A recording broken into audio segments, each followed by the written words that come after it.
اور محمد والے محمد صلی اللہ علیہ وسلم. یہ جو شہر ہے نا مدینہ، اس کی عظمت کے لیے اتنا ہی کافی ہے کہ محمد مصطفیٰ صلی اللہ علیہ وسلم کی قدم مبارک اس شہر میں رہی، اور آپ کے بچپن سے لے کے بڑھاپے تک آپ کو اس شہر سے پیار رہا، اور آپ کی مرکز مبارک بھی اسی شہر میں ہے. اور اسی شہر کی خاک کے نے آپ محمد مصطفیٰ کے قدموں کو کئی دفعہ بار بار چوما ہے. برکت ہے، امن ہے رسول کی وجہ سے. تو اس مدینے میں جو محمد مصطفیٰ کا شہر ہے، آپ کے زمانے کے امام تشریف لے کر آئیں گے، اور پھر اس مدینے میں باقاعدہ اپنا ایک گورنر نامزد کر کے یہاں اپنی حکومت کریں گے. اور جس وقت مدینے میں حکومت قائم ہوگی تو یہ جو پورا عرب کا خطہ ہے نا، اس کا مرکز مدینہ ہوگا جیسے کہ مدینہ تھا. اور پھر یہ حکومت میپ یوں کنورٹ ہو جائے گا. ایران، سارا عرب، عراق، اردن، فلسطین کا وہ حصہ جو اس کے زیر تسلط تھا، اس کے زیر تسلط تھا سفیانی کے، اور سیریا، شام. تو یہ پوری حکومت ہوگی، ایک پورا بارڈر بن جائے گا. یعنی عرب سے لے کر عجم کا پورا حصہ، جس کو عرب اور عجم کہا جاتا ہے، یہ آپ کے زمانے کے امام کی حکومت کا حصہ ہوگا. لیکن ابھی افرا تفری ختم نہیں ہوگی. جب یورپ پورا یہ دیکھے گا نا کہ یہ حکومت اتنی تیزی سے پھیل رہی ہے، یہ کون لوگ اٹھے، یہ کیا انقلاب آیا ہے اچانک کہ ایک چھوٹی سی جماعت اٹھی ہے اور اس جماعت نے دنیا کے بڑے بڑے ملکوں کے نظریات بدل دیے ہیں. اب وہ قابض ہو گئی ہے اس پورے حصے میں. تو پھر ایک شدید جنگ کا آغاز ہوگا، جو اصل جنگ ہے. جس بندے کا نام آپ انتظار کر رہے تھے وہ ابھی تک میں نے نہیں لیا تھا. ہمارے اہل سنت کی کتابیں بھری پڑی ہیں اس سے. یہ جو میں بیان کر رہا تھا یہ ان کی کتابوں میں ملتا. کیا نام ہے اس کا بڑا؟ جو لین آپ کے زمانے کے امام کے سامنے ڈٹے گا جناب عیسیٰ، جس کو فنار کریں گے، وہ بتائے گا. سنا ہے کبھی دجال کا نام سنا؟ یہ میں نے آپ کو آج یہ بتا کے نا بات کو مائنڈ اپ کرتا ہے. جس وقت اس پورے خطے میں بھی یمن بھی اس میں شامل ہوگا، اس پورے عرب کے خطے میں، ایران میں، شام میں حکومت آپ کے زمانے کے امام کی بن جائے گی نا، تو دنیا، جدید ترین دنیا، سپر پاورز، ان کی پریشانی کا آغاز ہو. جن کو آج آپ دوست سمجھتے ہیں نا، یہ بھی لڑنے والوں میں اول ہو گئے. باقاعدہ نام آیا ہے آپ کے ہمسائے کا بھی، اہل سین کا، یعنی چین والوں کا بھی. پوری دنیا متفکر ہو جائے گی کہ یہ کیا ہوگا. اب یہ جو روایات کو جمع کیا جائے نا، اور لوگوں کی رائے کو جمع کیا جائے، تو بہت سارے لوگ اتفاق کرتے ہیں کہ یہ کسی بندے کا نام ہے. کسی بندے کا نام ہے دجال. ایک آدمی ہوگا، اس کے لیے ایک روایت ہے، ختمی مرتبت محمد مصطفیٰ صلی اللہ علیہ وسلم جب مدینہ میں تھے نا، تو مدینہ کے پاس ایک بستی تھی چند کلومیٹر دور، جیسے نوائی گاؤں ہوتے ہیں، تو مدینے میں وہ جگہ شامل ہو گئی. وہاں پہ ایک شخص رہتا تھا جو مخبوط الحواس تھا، الٹی سیدھی باتیں کرتا تھا. تو مولا اس کے پاس اسے دعویٰ کر دیا کہ میں خدا ہوں، پھر دعویٰ کر دیا کہ میں نبی ہوں، میری مانو. اچھا، اس کے پاس نہ کوئی چیز تھی کہ وہ لوگوں کے دل کی بات بتا دیتا تھا، جو سامنے ہوتا تھا. تو شہرت ہو گئی، لوگوں سے ڈرنا شروع ہو گئے جیسے آج کل ہوتا ہے. واللہ عالم کیا شیطانی طاقت تھی. اس کے بعد آپ اس کے پاس تشریف لے کر گئے. تو اس کی ماں کو کہا کہ عبداللہ، اس کا نام ایسے عبداللہ تھا، اس کو باہر بھیجو. اس نے کہا کہ مولا نہ کریں ایسے، وہ بدتمیز سا ہے، آپ سے گستاخی کرے گا. اس نالائق کو رہنے دیں بھری. آپ نے کہا نہیں، اس کو بھیجو. اس نے دروازہ کھول دیا، صحن میں وہ بیٹھا ہوا تھا. آپ صلی اللہ علیہ وسلم کو اسے نعوذ باللہ غلط نظر سے دیکھا. صحابہ بھی ساتھ تھے. آپ نے اسے جا کے کہا کہ کہو لا الہ الا اللہ. وہ خاموش رہا. پھر آپ نے کہا کہو محمد رسول اللہ صلی اللہ علیہ وسلم. اس نے کہا کہ نہیں، میں اس سے زیادہ حقدار ہوں، نعوذ باللہ، کہ آپ کو اللہ نے نبی نہیں بنایا. اگر کوئی اللہ ہے تو اس نے مجھے نبی بنایا ہے. اس کا میں یہ زیادہ حقدار ہوں. اس کی ماں نے اس کو برا بھلا کہا. کسی حالت میں آپ اس کو سمجھاتے ہوئے واپس آ گئے لیکن وہ نہ مانا، جیسے مخبوط الحواس پاگل قسم کے لوگ نہیں ہوتے، پتھر ہاتھ پہ اٹھا لیتا ہے۔ اگلے دن آپ صلی اللہ علیہ وسلم پھر تشریف لے کر گئے۔ اچھا اس دن فجر کے وقت سورت نازل ہوئی تھی، سورت دخان، دھواں جس کو کہتے ہیں، اس کا ترجمہ وہ سورت نازل ہوئی تھی۔ تو آپ وہاں گئے، فجر کی نماز میں اس کا حصہ آپ نے کچھ پڑھا تھا، پھر اسے اٹھایا تو اس کی ماں نے کہا کہ آج تو وہ درخت پر چڑھا ہوا تھا، وہ درخت پر چڑھا ہوا تھا اور الا بلا شلا بول رہا تھا۔ تو آپ جب گئے تھے اسے کہا نیچے اترو، وہ نیچے اترا تو پھر اسی بدتمیزی پر اتر آیا، جیسے کہ اس کی عادت تھی، صحابہ آگے بڑھے، آپ نے کہا کہ رک جاؤ۔ تو آپ نے پھر اس نے پھر وہی کہا کہ میں زیادہ حقدار ہوں تم سے کہ مجھے نبوت دی جاتی۔ تو آپ نے کہا تمہیں نبوت کیسے دی جا سکتی ہے؟ اس نے کہا جی میں تو ہر چیز جانتا ہوں، میرے علم میں ہے۔ انہوں نے کہا اچھا تم بتاؤ کہ آج مجھ پر کیا نازل ہو رہا ہے؟ تو اس نے کہا کہ دھواں، دخان۔ تو یہاں پر آپ نے اس پر لعنت کی، یعنی کوئی انٹیگریٹ، کوئی ایسی راز جاننے کی صلاحیت اس میں تھی، دھوکہ دے گی۔ تو پھر آپ نے مڑ کے کہا کہ یہ وہ ہے جو دھوکہ دیتا ہے، یعنی دھوکہ دینے والا جو کچھ تھوڑی سی معلومات رکھتا ہے اس کی بنیاد پر دھوکے کا پہل بناتا ہے، تو اس دھوکہ دینے کے عمل کو بھی دجالیت کہا جاتا ہے۔ کسی کو دھوکے میں رکھنا، شک میں رکھنا، اور وہ دکھانا جو ہے نہیں، یہ دکھانا کہ یوں ہو رہا ہے جبکہ ہو کچھ اور رہا ہو، غلط تصویر پیش کرنے والے کو بھی دجال کہا جاتا ہے۔ اس لیے مفکرین نے پھر بعد میں رائے قائم کی یہ کسی بندے کا نام نہیں، یہ کسی سسٹم کا نام ہے۔ میں دونوں میں سے کسی چیز پر بھی مکمل قائل نہیں ہوں، میں آپ کو عرض کرتا ہوں یہ کسی سسٹم کا نام ہے۔ ایسا سسٹم ہوگا کہ ساری دنیا کی عوام کو اس وقت جو دکھایا جا رہا ہوگا وہ جو ان کو چاہیے، جیسے کہ ہمارا ایک آج کل میڈیا کا دور ہے، ہم اس وقت چاہے رشیا کی اور کروشیا اس کی جنگ ہو رہی ہے،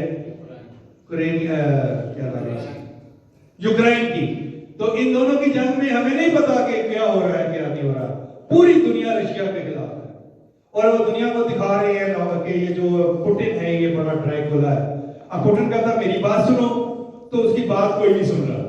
جو دنیا کو دکھا رہے ہیں وہ دنیا کے طاقتور لوگ ہیں جن کا میڈیا پر کنٹرول ہے، جو اس دنیا میں اپنا ایک خاص گروپ رکھتے ہیں، نیٹو والے، کہ جنہوں نے پوری دنیا میں میڈیا پر کنٹرول کیا ہوا ہے، لوگوں کے ذہنوں پر کنٹرول کیا گیا ہے۔ یہ جو میرے چیز میرے ہاتھ میں ہے نا، یہ بند ہے، یہ میں آپ کو جدید ترین بات کر رہا ہوں، یہ بند ہے۔ جو میں بول رہا ہوں یہ دنیا کی سب سے بڑی ویب میں ریکارڈ ہو رہا ہے۔ یہ موبائل بند ہے، یورپ کی کمپنی نے بنایا ہے، اسے میں آن کروں گا تو پھر بات کروں گا تو بات ہوگی، نہیں، بند موبائل بھی میری باتوں کو سن رہا ہے۔ اور دنیا کی کوئی بہت بڑی جو ویب ہے نا جو کنٹرول کرتی ہے اس پورے موبائلز کے نظام کو، وہاں پہ یہ ریکارڈ ہو رہا ہے۔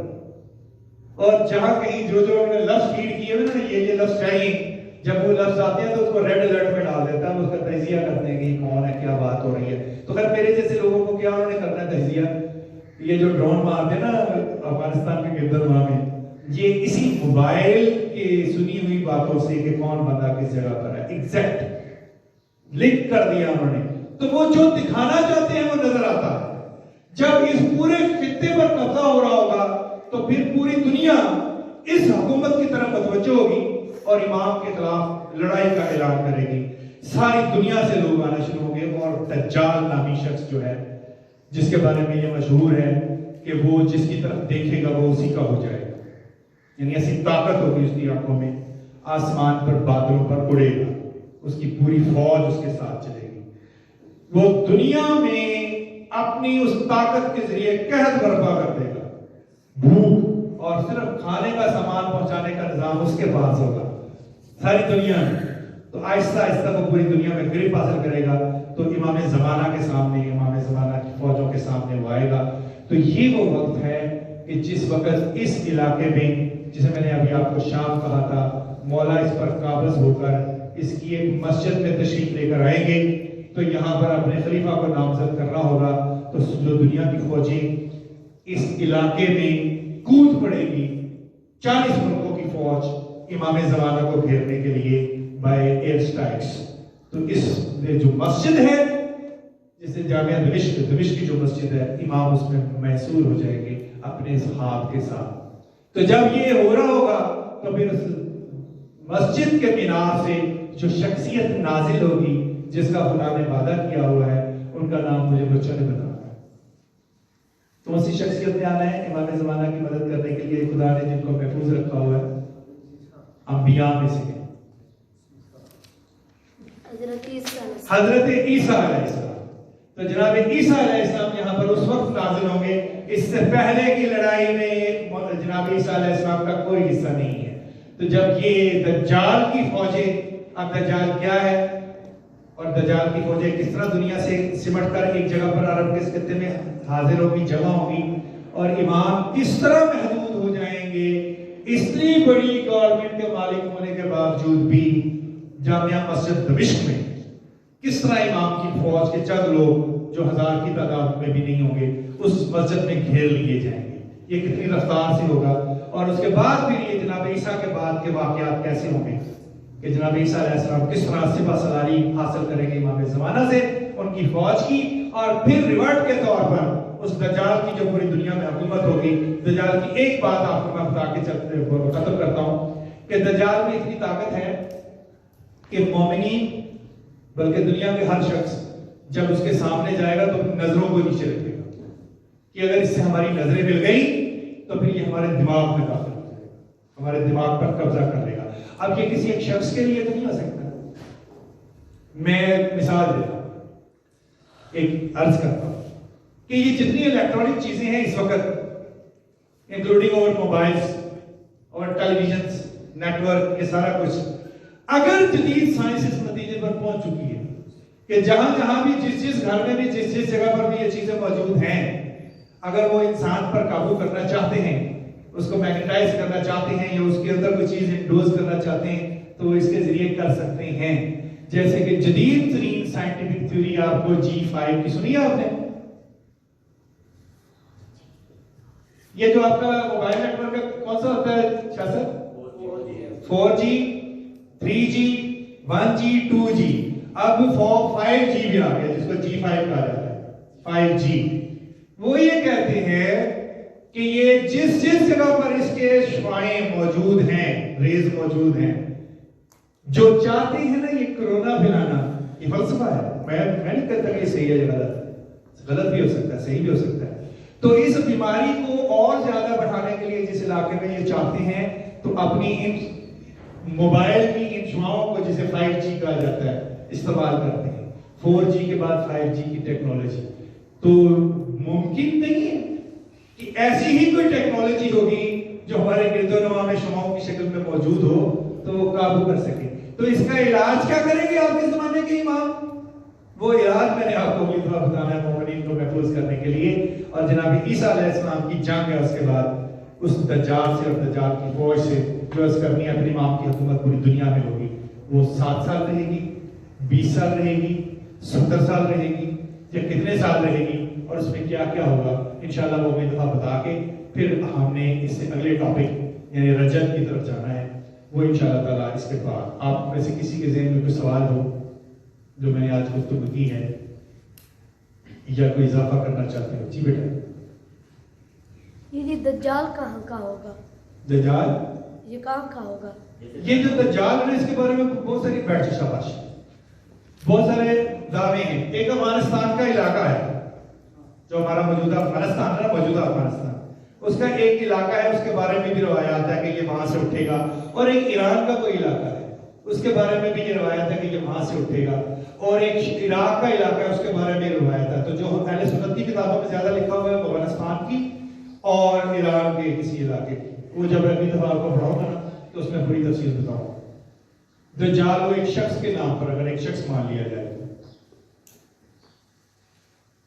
دجال کا جو مائنڈ سیٹ ہے وہ تو آج کے زمانے سے ہم دیکھ رہے ہیں کہ سٹارٹ ہو گیا. جس طرح ٹین ایج کے بچے ہیں وہ چیزیں زیادہ اڈاپٹ کر رہے ہیں جن میں یہ فحاشی وغیرہ ہے یا ایسا کلچر ہے جو چیزیں ہیں وہ. اور ایک طرف اب جیسے آپ یہاں پہ ڈیلی لیکچر دیتے ہیں تو یہ کمیونٹی میں کوئی بندہ بھی نہیں آپ کے پاس آ رہا. تو کیا یہ اس طرف ہمیں نہیں لے کے جا رہی؟ جی بالکل، یہی میں آپ کو انشاءاللہ اگلی دعا عرض کرنا ہے، اسی موضوع پر بات کرنی ہے. آپ نے بڑا اچھا علمی اضافہ کیا ہے کہ جو دجالیت ہے نا وہ تقریباً رائج ہو چکی ہوئی، اس کی جڑیں پھیل چکی ہوئی ہیں. اس سے لڑنا ہے آپ کے زمانے کے امام پہ. یہ جو شخص ہے نا، اس کے بارے میں جوادی عامل نے تو انکار کیا ہے. جی انکار کیا. یہ نظریہ ہے، جیسے عزیز نے ایک طرف اشارہ کیا ہے، تو انشاءاللہ استفادہ کریں گے آپ سے. جی میں بھی یہی عرض کروں گا انشاءاللہ کہ جو میں نے کہا ہے نا سسٹم، یہ میں نے لکھا ہے یہاں پر سسٹم، کہ ایک سسٹم کا نام ہے. بہت سارے ہمارے علماء نے اس پر بات کی ہے، وہ میں کروں گا انشاءاللہ تعالیٰ. دونوں چیزیں آپ کے سامنے رکھوں گا کہ انسان کے طور پر بھی اور ایک سسٹم کے طور پر بھی. پھر وہ اس میں سے ہم نکالیں گے کہ کون سی چیز زیادہ بہتر ہے. اسرائیلی تھنک ٹینک جو ہے نا، جی. اسرائیلی جو اس وقت دیکھ البنائی، چیز نفوس پہ جو مشتمل ہے، وہ اسی بات پہ. جی وہ بھی میں انشاءاللہ عرض کروں گا. ماشاءاللہ ماشاءاللہ. جو ٹیکنالوجی کا کیا معیار ہوگا جب یہی جدید ترین ٹیکنالوجی جس سطح پہ ہم پہنچ چکے ہیں نا، اس سے بھی آگے، اس سے بھی آگے مور ایڈوانس. اگر سمجھیں کہ امام زمانہ چند سالوں میں آج ہی کل میں تشریف لے جاتے ہیں، تو یہ جو ٹیکنالوجی اب موجود ہے نا، اس سے بھی 2 قدم آگے ہوگی ٹیکنالوجی. اور یہ نہیں کہ ٹیکنالوجی ختم ہو جائے گی، ٹیکنالوجی رہے گی. یہ تو علم ہے، علم تو وارث ہی محمد والے محمد ہے اس کے. یہی علم ہے، اور اس علم کو کسی نے کسی طرح بھی ڈھونڈا ہے، تلاش کیا ہے، تو یہ رائج ہے اور یہ رائج رہے گا. اور میرے امام یہی تشریف لائیں گے اور اسی میں اپنی امامت کو، ولایت کو اور ولایت تکوینی کو ثابت کریں گے. خداوند ذوالجلال کی طرف سے جو عنایت ہوئی ہے اس کے اذن سے یہ ثابت کریں گے کہ جتنی بھی ترقی ہے، اس ترقی پر بھی ہماری ولایت ہے. اور وہی جو ہم نہیں ثابت کر سکتے نالائق، تو میرے زمانے کے امام ثابت کر.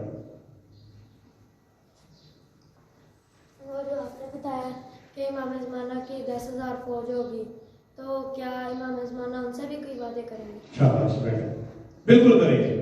وہی وعدے جو پہلے 313 سے ہوئے ہیں، وہی وعدے باقی فوج سے بھی ہوں گے. اور جب میں نے ابھی آپ کو اس کو بتانا نا، مدینے کی جو حکومت قائم ہوئی، اس کے بعد مولا نے کیا کیا ہے، جس کا نتیجہ یہ نکلا ہے کہ پوری دنیا ان کے ساتھ سے کٹ کے آئی ہے، تو پھر آپ کو پتہ چلے گا کہ کیا کام کیا ہے امام نے. اور جن لوگوں نے ان کے ساتھ وعدے کیے ہوئے تھے اس پر قائم رہے، اور جنہوں نے وعدے نہیں کیے ہوئے تھے، جو بعد میں ملے ہیں طاقت دیکھ کر، وہ چھوڑ کے بھی چلے جائیں گے امام. کہ امام کچھ کام ایسے کریں گے کہ جو لوگوں کو حیران کر دیں گے کہ یہ کیا ہو گیا ہے. تو بہت سارے اپنے بھی چھوڑ کے چلے جائیں گے. وہ میں نے آپ کو الرٹ کرنا ہے اگلی دفعہ، بڑی احتیاط سے وہ باتیں بتانی ہے، کہ ان میں سے کچھ باتیں ایسی ہیں کہ اگر آج کر دی جائیں تو شاید اس کے بعد لوگوں کو جو وہ باتیں بیان کرتا ہے، لوگ اپنے امام بارگاہوں اور مسجدوں میں داخل نہ ہونے دیں. کچھ باتیں ایسی بھی ہیں جو امام فرمائیں گے، جو امام حکم دیں گے اور کریں گے. بر محمد والے محمد صلی اللہ علیہ وسلم.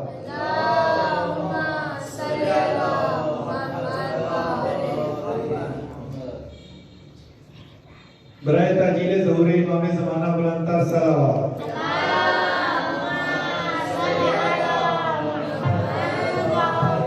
دعا کے ساتھ کہ خدا غلطی گستاخی ہو گئی ہو تو معاف فرمائے. لیکن ایک بات جو ضروری آپ سے عرض کرنی ہے، جو شروع میں بھی میں نے کی تھی، دوبارہ کرتا ہوں. یہ جو کچھ سارا کچھ میں عرض کر رہا ہوں نا، یہ ساری چیزیں کڑیوں کو ملا کے، اور یہ ضروری نہیں ہے کہ بعینی ہی ایسا ہی ہوگا. یہ جو روایات کی کڑیاں ہیں نا، ان کو جب ملایا جائے نا آپس میں، تو جو ایک سیکوینس بنتا ہے وہ آپ کے سامنے عرض کر رہا ہوں. شاید یہ ممکن ہے کہ ایک واقعہ میں پہلے عرض کر رہا ہوں، وہ بعد میں ہونا ہو، یا جو میں بعد میں عرض کر رہا ہوں اس نے پہلے سر انجام پانا ہو. یہ تو بہرحال وقت بتائے گا، اور آپ کے زمانے کے امام تشریف لائیں گے تو بتائیں گے. تو میری کوئی غلطی گستاخی ہو تو مولا بھی معاف فرمائیں، اور آپ سے بھی استدعا ہے کہ معاف کیجیے گا. بچے تشریف لائیں دعائے امام زمانہ کے لیے. تاجیل ظہور امام زمانہ بلند تر صلوات.